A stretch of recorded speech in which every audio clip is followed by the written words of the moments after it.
Dans sa conclusion sur le commentaire de la Kena Upanishad, Sri Aurobindo propose une réflexion sur la conscience du Brahman, l'absolu qui transcende les dualités de notre expérience humaine. Il souligne que pour accéder à cette conscience supérieure, il faut passer par 4 étapes, l'esprit, les sens, la vie et la parole. Ces 4 aspects de notre nature doivent être tournés vers le divin, en cherchant à comprendre sa présence dans tout ce que nous faisons. Cependant, il souligne également que l'effort doit être dirigé non seulement par notre nature extérieure, mais aussi par notre esprit intérieur.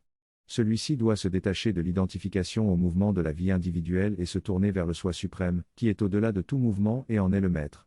Ainsi, l'ascension vers la conscience du Brahman se fait par une introspection participative, où nous cherchons à nous reconnecter à notre nature divine et à transcender les attachements personnels.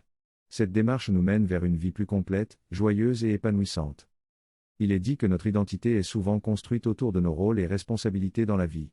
Cela crée une image de nous-mêmes qui est basée sur les fonctions et les relations que nous avons avec les choses et les personnes. Cependant, cette identification avec notre rôle crée une limite à notre liberté et à notre véritable essence. Par exemple, si nous prenons l'analogie d'un enfant jouant à un jeu vidéo, nous pouvons voir comment il peut devenir tellement immergé dans le rôle du jeu qu'il oublie la réalité. De la même manière, nous nous identifions tellement à notre corps, à notre vie individuelle et à notre rôle dans le monde que nous en oublions notre vraie nature immortelle. La réalité est que lorsque nous quittons ce corps, nous ne mourrons pas vraiment, nous laissons simplement derrière nous cette enveloppe physique. Nous sommes bien plus que notre rôle et notre apparence, nous sommes des êtres immortels. Il est important de se libérer de cette identification étroite avec notre corps et avec les circonstances de notre vie afin de se reconnecter avec notre véritable essence divine. Lorsque nous changeons de corps, nous perdons généralement notre mémoire du passé en raison du développement incomplet du cerveau chez les bébés. Cependant, les âmes plus développées peuvent maintenir une partie de leur mémoire et entrent souvent dans le corps plusieurs semaines après la naissance.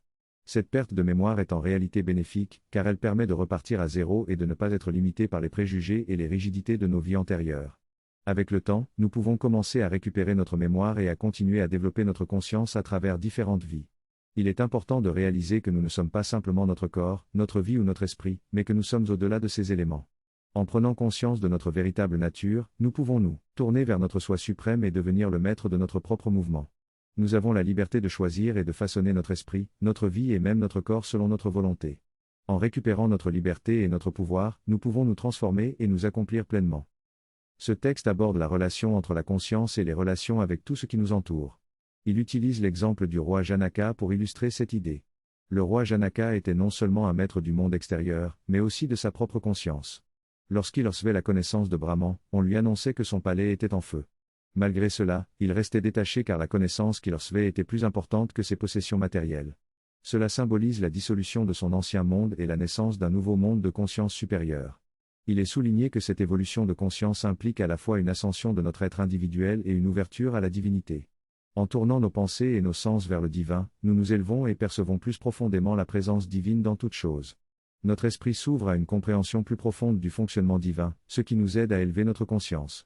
Ainsi, il y a un mouvement réciproque entre le nourrissant et le nourri dans cette évolution spirituelle. Dans cet extrait, il est expliqué qu'il y a un double mouvement qui se produit lorsque l'on cherche à évoluer spirituellement. D'abord, en tournant notre attention vers le divin, notre conscience se développe et grandit. Ensuite, cet éveil intérieur soutient notre transformation externe, où nous alignons nos actions, pensées et expériences avec le divin. Ainsi, ces deux aspects de notre être se renforcent mutuellement et nous progressons graduellement jusqu'à ce que notre esprit se connecte avec l'esprit divin, notre vie avec la vie divine, nos sens avec les sens divins, et notre pouvoir créatif avec la parole divine. Cela nous conduit à réaliser notre propre réalité suprême, où nous sommes comblés de bonheur, de pouvoir et de lumière. L'extrait donne également des conseils pour rendre ce processus plus efficace, en combinant nos aspirations mentales avec une ouverture intérieure, en cultivant la passivité mentale pour se voir intuitivement, en s'observant avec détachement et en permettant à une sagesse plus profonde de guider notre vie. La clé de la transformation de sa vie réside dans la considération de tous ces éléments comme un mouvement unique plutôt que comme des objets séparés. Lorsque ce mouvement est orienté vers une respiration plus profonde et une reconnaissance de la présence divine ou de la grâce qui nous guide, il devient un mouvement sans stress, voire joyeux. Un exemple tiré de la vie de Sri Ramachandran montre comment il a dû laisser derrière lui son travail pour la liberté de l'Inde afin de se consacrer à un travail spirituel plus profond. Une fois qu'il a réussi à lâcher prise, il a réalisé que la relation avait changé et qu'une réalité plus profonde s'était installée. La vie devient alors réceptive aux touches constantes du divin, ce qui la transfigure.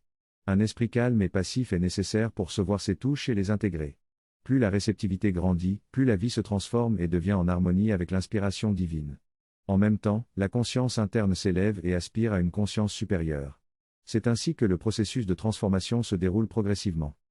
La conscience individuelle doit se soumettre à l'Esprit divin, permettre que la vie soit imprégnée de la vie divine et recevoir les touchés et visites constants de l'Esprit divin pour se transfigurer en un reflet de cette transcendance. De même, l'individu doit aspirer à travers son esprit à s'élever au-delà de lui-même pour obtenir immédiatement la réalité dans laquelle il a vécu pendant ces moments divins. Parfois, nous avons tous eu des aperçus d'expériences réconfortantes ou d'une perception supérieure, d'une conscience accrue, d'une touche de joie ou de bonheur. Au lieu de les laisser passer, il faut essayer de s'en souvenir et se replonger dans l'expérience, afin d'être préparé à les revivre encore plus intensément et plus longtemps. La présence divine est toujours là, attendant de nous aider à grandir et à nous éveiller. Lorsque nous tournons notre attention de l'attrait des apparences vers la présence divine, notre voyage devient plus rapide et plus facile. Le mouvement ascendant de la conscience vers la félicité, le pouvoir et la lumière est conséquence de cette double démarche. Cependant, cela ne signifie pas que nous devons nous détacher du monde et nous immerger uniquement en nous-mêmes, car la conscience individuelle et universelle se rejoignent en un seul centre, connecté à l'esprit universel, à la vie universelle et à la forme universelle. Ainsi, l'immersion dans la transcendance ne nous éloigne pas du monde, mais nous permet de nous connecter à la nature divine qui réside en chaque chose. Dans cette discussion, l'auteur nous explique que notre conscience individuelle est en réalité une partie de la conscience cosmique.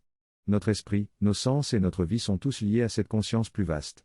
Lorsque nous nous immergeons dans cette conscience cosmique, nous ne sommes plus centrés sur nous-mêmes de manière isolée, mais nous nous sentons connectés à l'ensemble de l'univers. Nous conservons notre identité individuelle, mais elle est imprégnée de cette conscience cosmique. L'auteur propose une analogie pour illustrer cette idée. Il compare la prise d'un rôle spécifique dans la vie à celui du Premier ministre qui rend visite à un ami. Bien qu'il effectue une tâche spécifique en tant qu'invité, il reste conscient de ses autres responsabilités et de ses relations avec sa famille et son pays. De la même manière, lorsque nous vivons notre vie quotidienne, nous pouvons rester conscients de la conscience cosmique qui nous habite. L'auteur mentionne également le cas du Ramana Maharshi, un sage spirituel, qui pouvait cuisiner pour ses disciples tout en restant conscient de la présence de tous les autres individus qui venaient le voir. Il était capable de prendre en compte les besoins de tous, même s'il ne se focalisait que sur une tâche particulière à ce moment-là. L'idée principale ici est que la conscience cosmique nous permet de nous sentir connectés à l'ensemble de l'univers tout en continuant à vivre notre vie quotidienne. Nous pouvons choisir de nous absorber complètement dans cette conscience ou de rester conscients de tout en même temps. Tout dépend de nos choix et préférences individuelles. Dans ce texte, l'auteur souligne l'importance de découvrir et de voir le Brahman, l'esprit universel, dans toutes les existences. Il explique que lorsque l'on réalise cette présence divine partout, l'on atteint l'immortalité. Cependant, cette réalisation ne peut être momentanée, elle doit être permanente pour que nous puissions nous identifier et nous fondre en un seul être avec le Brahman. Cela nécessite un effort extérieur pour orienter notre esprit, notre vie et nos sens vers le divin, ainsi qu'une prise de conscience intérieure qui nous permet de ressentir et posséder cette présence partout et en tout. L'auteur termine en annonçant son absence pour un mois, mais promet de reprendre les cours à son retour. À partir du 2 novembre, nos cours reprendront à Savitri Bhavan, après une pause d'environ un mois et une semaine. Pendant cette période, nous proposerons des vidéos de conférences pour ceux qui souhaitent maintenir la pratique de la méditation et des études. Nous vous invitons à y participer. Dans ces dernières lignes, il est expliqué que l'esprit individuel peut s'évader de ses limites et devenir l'esprit universel. La vie de l'individu devient ensuite une seule vie universelle, et ses sens corporels sont en lien avec l'ensemble de l'univers. Il perçoit l'univers en lui-même, et lui-même dans toutes les existences. Par cette réalisation, il connaît l'omniprésent Seigneur unique qui habite toutes choses, et il atteint l'existence immortelle. Les sages cherchent à reconnaître et à voir le Brahman, l'essence divine, en toutes choses, et grâce à cette découverte, cette réalisation et cette possession du Brahman partout et en tout, ils acquièrent leur existence immortelle.